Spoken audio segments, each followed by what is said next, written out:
आदाब नाजरीन, खबरनामे में आपका इस्तकबाल है। मैं हूँ रेशमा आपके साथ। आइए नजर डालते हैं इस वक्त की हेडलाइंस पर।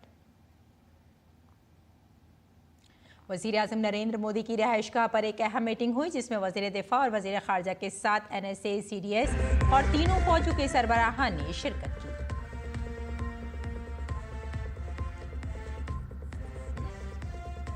ऑपरेशन सिंदूर ने दहशतगर्द तंजीमों की कमर तोड़ दी। वजीर दिफा राजनाथ सिंह ने फौज की बहादुरी की तारीफ की, कहा मुतासरीन को मिला इंसाफ। जम्मू कश्मीर, पंजाब और राजस्थान से मुत्तसिल सरहदी इलाकों में हालात मामूल पर, मुसल्लह अफवाज अब भी पूरी तरह चौकस। जम्मू कश्मीर में दहशतगर्द नेटवर्क के खिलाफ बड़ी कार्रवाई। रियासती तहकीकाती एजेंसी SIA ने जनूबी कश्मीर में कई मकामात पर मारे छापे। आज मुल्क भर में मनाया जा रहा है नेशनल टेक्नोलॉजी डे। मरकजी वजीर जितेंद्र सिंह ने कहा, पिछले 10 से 11 सालों में मुल्क में साइंस और टेक्नोलॉजी के मैदान में बेमिसाल काम हुआ।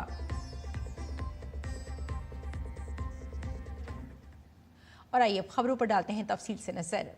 वजीर आजम नरेंद्र मोदी ने अपनी रिहाइशगाह पर एक मीटिंग की सदारत की। मीटिंग में वजीर दिफा राजनाथ सिंह, वजीर खारजा डॉक्टर S जयशंकर, NSA जी डोभाल, CDS तीनों फौजों के सरबराहान मौजूद रहे।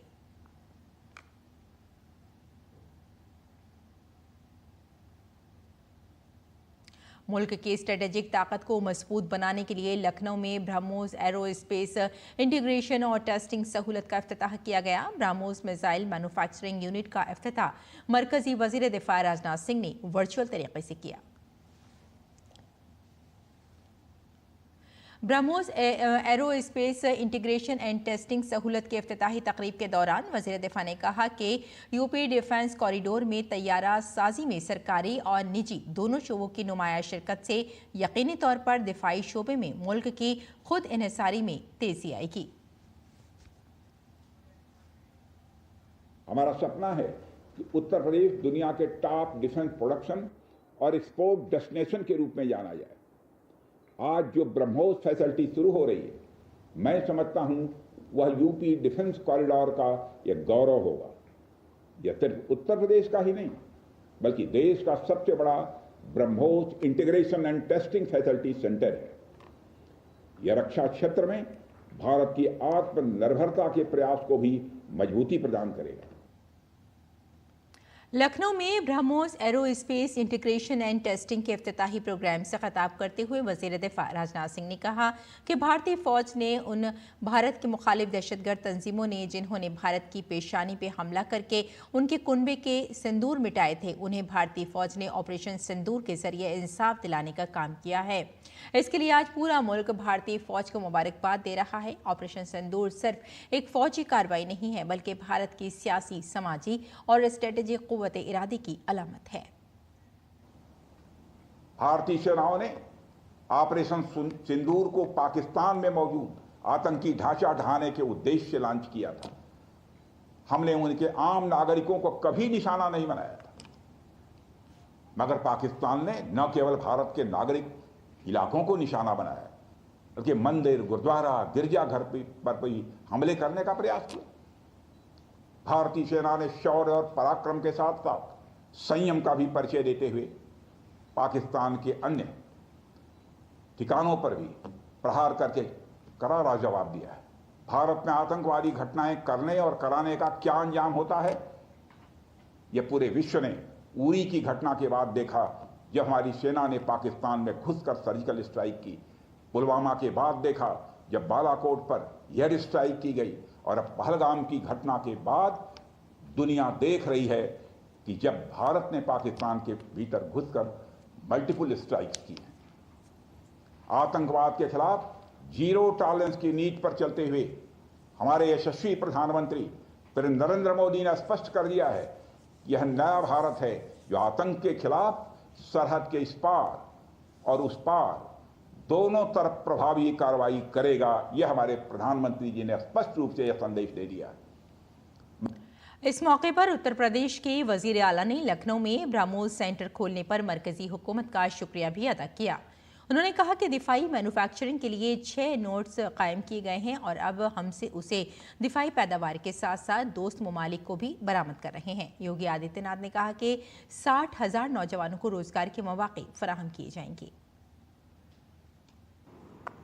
ऑपरेशन सिंदूर की सफलता के लिए भारत की तीनों रक्षा सेनाओं के अपने सभी बहादुर जवानों को, आदरणीय प्रधानमंत्री जी को और आदरणीय रक्षा मंत्री जी का हृदय से अभिनंदन करते हुए प्रदेशवासियों की ओर से हृदय से बधाई देता हूं। मैं आभारी हूं आदरणीय प्रधानमंत्री जी का और आदरणीय रक्षा मंत्री जी का कि उन्होंने उत्तर प्रदेश को डिफेंस मैन्युफैक्चरिंग के एक महत्वपूर्ण केंद्र के रूप में विकसित करने के लक्ष्य को आगे बढ़ाने का कार्य प्रारंभ किया। और हिंदुस्तान और पाकिस्तान के दरमियान फौजी कार्रवाई रोकने की मुआहदे के ऐलान के बाद जम्मू कश्मीर, पंजाब और राजस्थान से मुल्हका सरहदी इलाकों में हालात मामूल पर हैं। आज सुबह जम्मू, पुंछ, राजौरी, जम्मू कश्मीर के अखनूर, पठानकोट, फिरोजपुर, पंजाब में अमृतसर और राजस्थान के जैसलमेर में हालात मामूल पर नजर आए। पाकिस्तान की जानिब से मुआहदे की संगीन खिलाफ वर्जी के बाद रात गए किसी ड्रोन या फायरिंग की कोई इत्तला नहीं मिली। काबिल जिक्र है कि गुज़श्ता रोज़ पाकिस्तान ने फौजी कार्रवाई पर पाबंदी के मुआहदे की खिलाफ वर्जी की थी, जिसके बाद भारत ने शदीद एहतिजाज का इजहार करते हुए फौज को किसी भी सूरत हाल से निपटने के लिए फ्री हैंड दे दिया था। दरअसल जम्मू कश्मीर हुकूमत ने आज एक अवामी एडवाइजरी जारी की है, जिसमें शहरियों पर जोर दिया गया है कि वो पुरसुकून रहें और सोशल मीडिया पर झूठे दावों से गुरेज करें। जम्मू कश्मीर हुकूमत ने अपने सरकारी एक्स अकाउंट पर कहा कि वो अपने शहरियों की लचक और समझबूझ की तारीफ करती है। हुकूमत तमाम ज़रूरी इक़दाम कर रही है और किसी भी सूरत हाल से निपटने के लिए पूरी तरह तैयार है। घबराने की ज़रूरत नहीं है। जम्मू कश्मीर हुकूमत ने कहा कि लोगों को नेशनल डिजास्टर मैनेजमेंट अथॉरिटी और दीगर सरकारी एजेंसियों के जरिए जारी करदा मेयारी ऑपरेटिंग तरीक़ाकार पर अमल करना चाहिए। हुकूमत ने कहा कि सोशल मीडिया पर फैलने वाली गलत मालूमात और गैर तस्दीक शुदा दावे गैर ज़रूरी खौफ व हरास पैदा कर सकते हैं। लोगों से गुजारिश है कि अफवाहों का शिकार ना हों और उन्हें ना फैलाएं। सिर्फ मौत पर न्यूज़ चैनल्स और हुकूमती पैगामात पर भरोसा करें। दरियासना गलत मालूमात के बढ़ते हुए खतरे के पेश नज़र वजारत दिफा ने शहरियों से कहा कि वो व्हाट्सएप पर फैलने वाली जाली खबरों से मोहतात रहें और सिर्फ मौत पर ज़राए पर भरोसा करें। वजारत ने लोगों को मशवरा दिया कि वो इसके ऑफिशियल व्हाट्सएप चैनल को फॉलो करें। वजारत दिफा ने ट्विटर पर लिखा कि इस हसास वक्त में व्हाट्सएप पर बहुत सी गलत मालूमात और जाली खबरें फैलाई जा रही हैं। चौकसी रहें और वजारत दिफा से मुताल्लिक़ दुरुस्त मालूमात के लिए हमारे चैनल को फॉलो करें।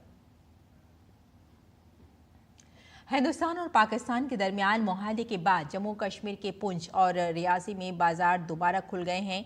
मुकामी बाजार गुज़श्ता 4 रोज़ से बंद था, लेकिन अब बाजार दोबारा खुल गया है।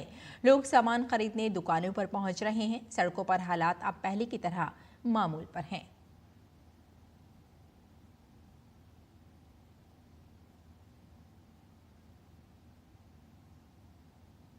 जैसलमेर के एसपी सुधीर चौधरी ने कहा कि हालात मामूल पर हैं। मुसल्लह अफवाज अब भी पूरी तरह चौकस है।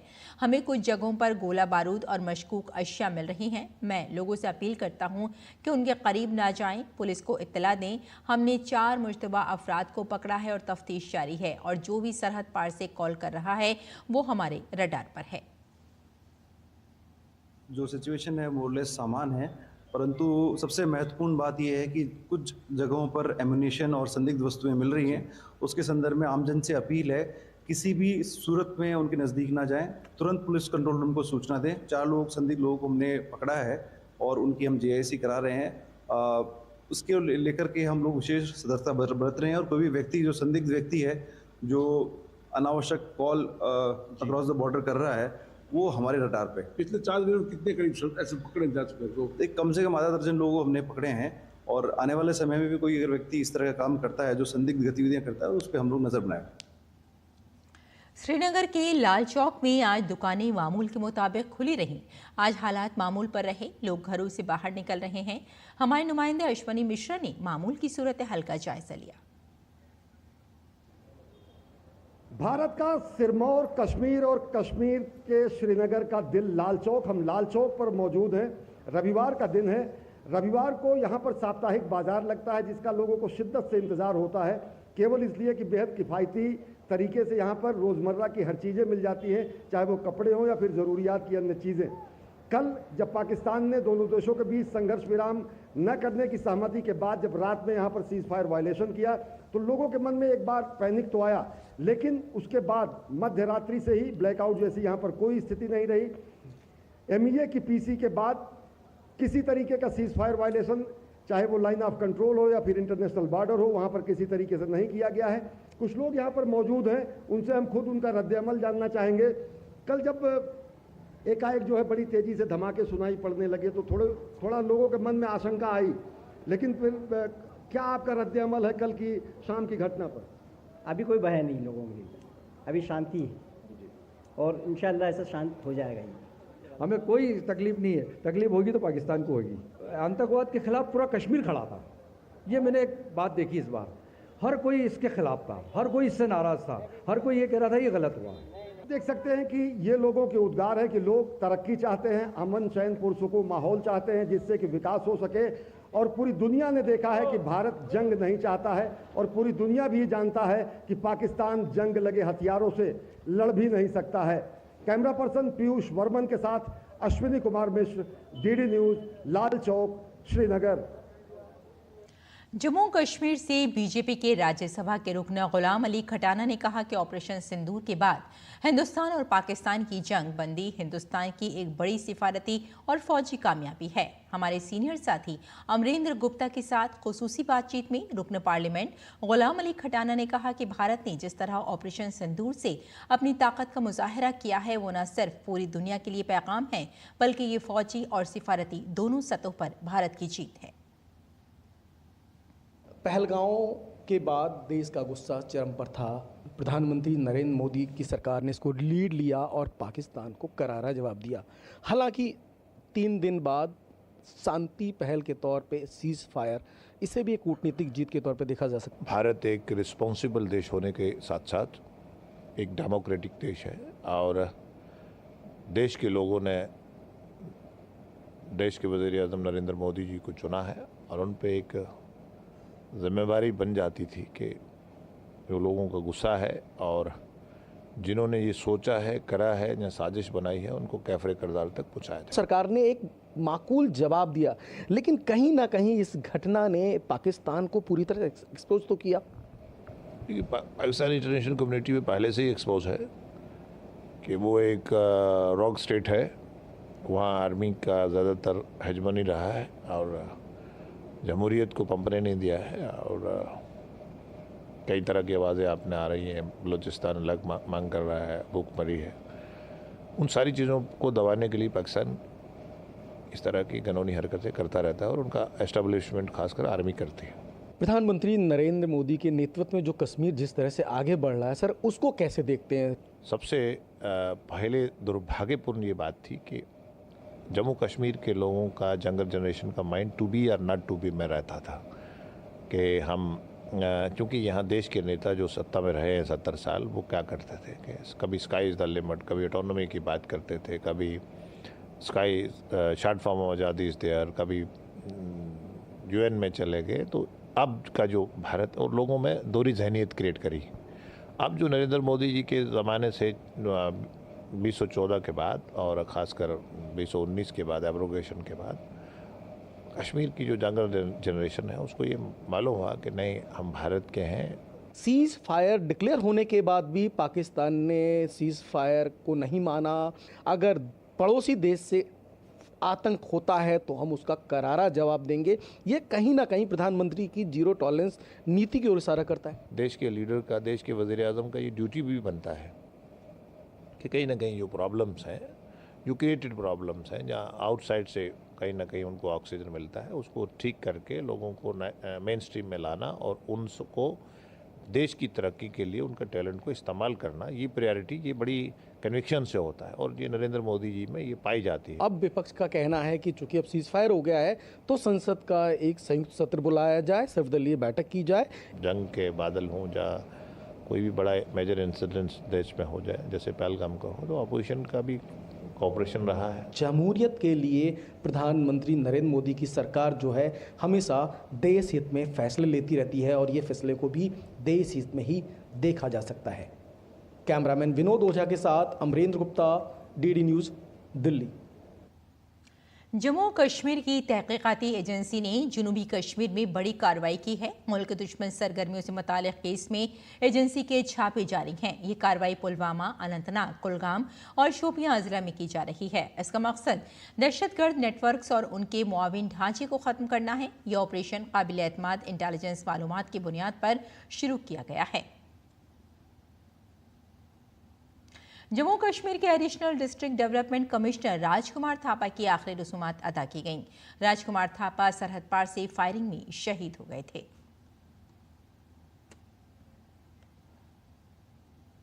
जम्मू कश्मीर के लेफ्टिनेंट गवर्नर मनोज सिन्हा ने इतवार को बीएसएफ के सब इंस्पेक्टर मोहम्मद इम्तियाज को खराज अकीदत पेश किया। बीएसएफ के सब इंस्पेक्टर मोहम्मद इम्तियाज हफ्ते को आरिसपुरा सेक्टर में पाकिस्तान की तरफ से सरहद पार से फायरिंग के दौरान शहीद हो गए थे।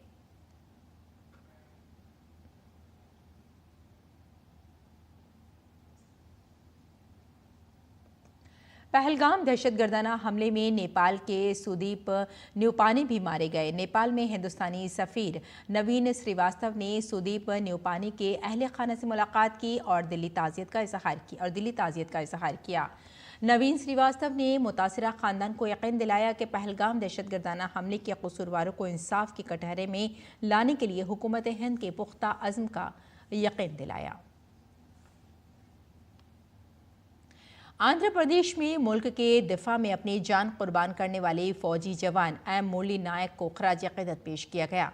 एम मुरली नायक जम्मू कश्मीर में लाइन ऑफ कंट्रोल पर इंसदादी दहशतगर्दी ऑपरेशन में शहीद हो गए थे। ताज़ियत में आंध्र प्रदेश के नायब वज़ीर आला पवन कल्याण और वज़ीर आला लोकेश भी मौजूद रहे। दरियासना आरिसपुरा सेक्टर में सरहद पार से फायरिंग में अपनी जान गंवाने वाले राइफलमैन सुनील कुमार के जसद खाकी को जम्मू के त्रुआ गांव में वाक़ई उनके घर लाया गया था। और नई दिल्ली में 27वां कौमी टेक्नोलॉजी दिन मनाया जा रहा है। ये दिन 1998 में पोखरान में कामयाब तजुर्बे के बाद से मनाया जाता है। इस मौके पर मरकजी वजीर जितेंद्र सिंह ने कहा कि गुज़िश्ता 10 से 11 सालों में मुल्क में साइंस और टेक्नोलॉजी के मैदान में बेमिसाल काम किया है। उन्होंने ये भी कहा कि इसका सबसे बड़ा सबूत गुज़िश्ता 3 से 4 दिनों में मुल्क और दुनिया को देखने को मिला है।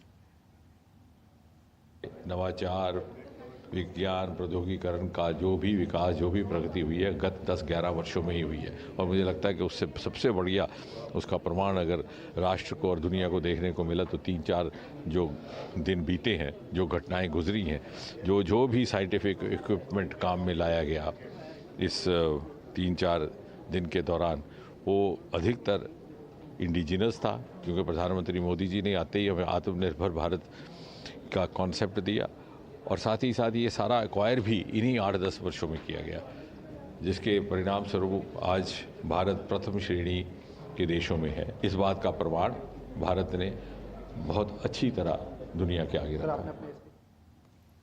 दिल्ली एयरपोर्ट ने ट्रैवल एडवाइजरी जारी की है। एडवाइजरी में कहा गया है कि दिल्ली हवाई अड्डे पर काम आसानी से जारी है, ताहम मौजूदा फ़िज़ाई हालात और सख्त हिफाजती इक़दाम की वजह से हिफाजती चौकियों पर इंतज़ार का वक्त बढ़ सकता है। एडवाइजरी में मुसाफिरों को मशवरा दिया गया है कि वो अपनी मुतालिका एयरलाइंस का ताज़ा तरीन शेड्यूल चेक करते रहें और साथ में केबिन और चेक इन सामान के लिए दी गई हिदायत पर अमल करें। मुमकिन हिफाजती ताख़ीर के हिसाब से जल्द पहुँचें।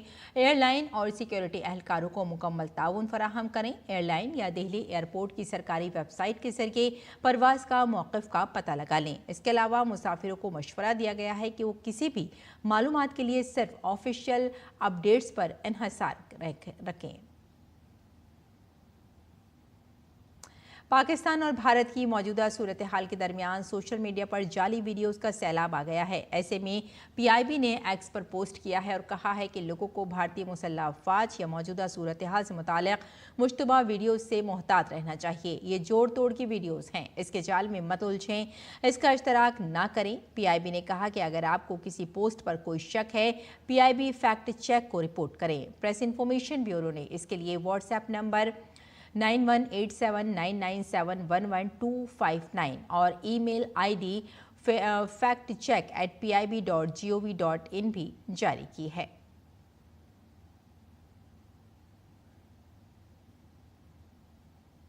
और महकमा मौसमियात ने वार्निंग जारी करते हुए मशरक़ी हिंदुस्तान के मुख्तलिफ मकामात पर 14 मई तक गर्मी की लहर की पेशगोई की है।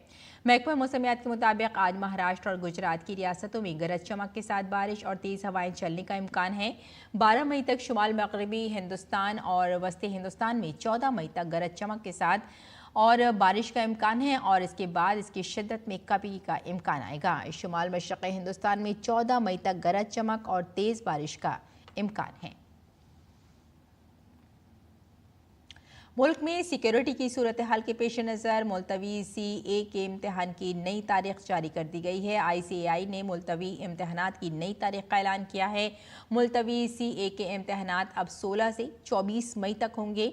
Institute of chartered accountants of India ने हफ्ते की रात ये ऐलान किया। ICAI ने एक नोटिफिकेशन में कहा, मुल्क में सिक्योरिटी की सूरत हाल में पेशरफ्त को देखते हुए ये फैसला किया गया था। CA फाइनल, इंटरमीडिएट और INTT-AT इम्तहानात अब 16 से 24 मई तक मुनक़िद किए जाएंगे। ये इम्तिहान पहले 9 मई से 14 मई तक शेड्यूल थे। ICAI ने कहा कि इम्तिहान के मराकिज़ और वक्त में कोई तब्दीली नहीं की गई है। साथ ही CA फाउंडेशन मई 2025 का इम्तिहान शेड्यूल के मुताबिक 15, 17, 19 और 21 मई को मुनक़िद किया जाएगा।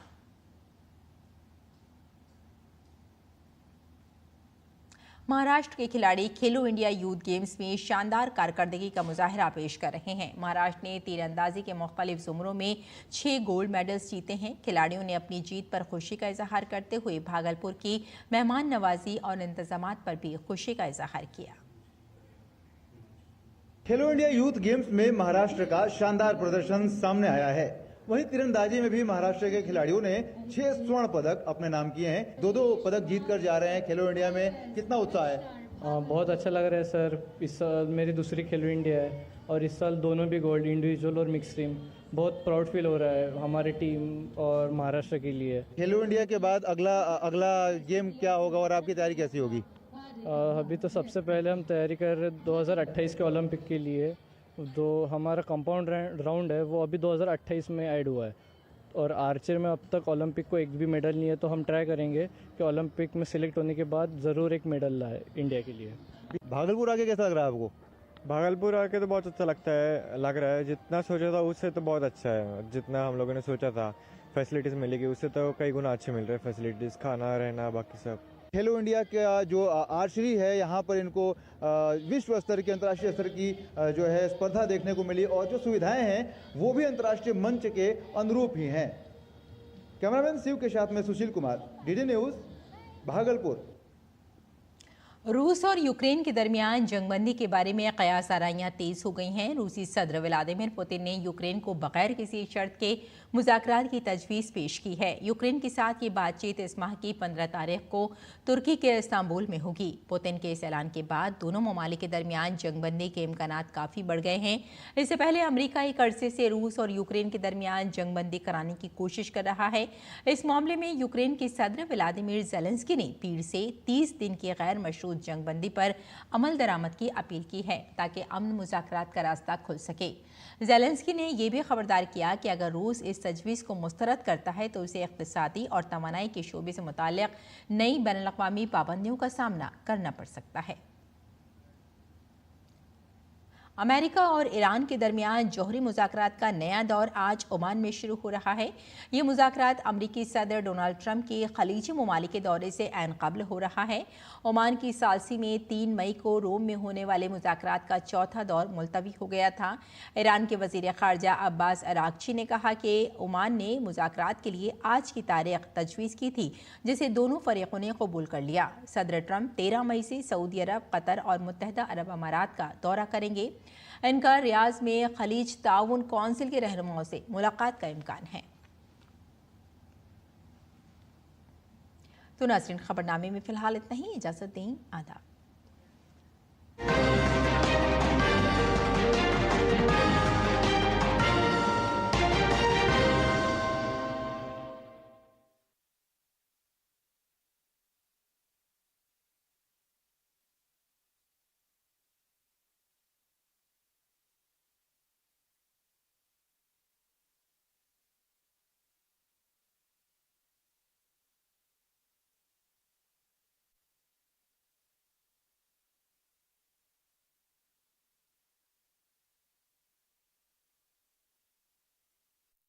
आप कौन?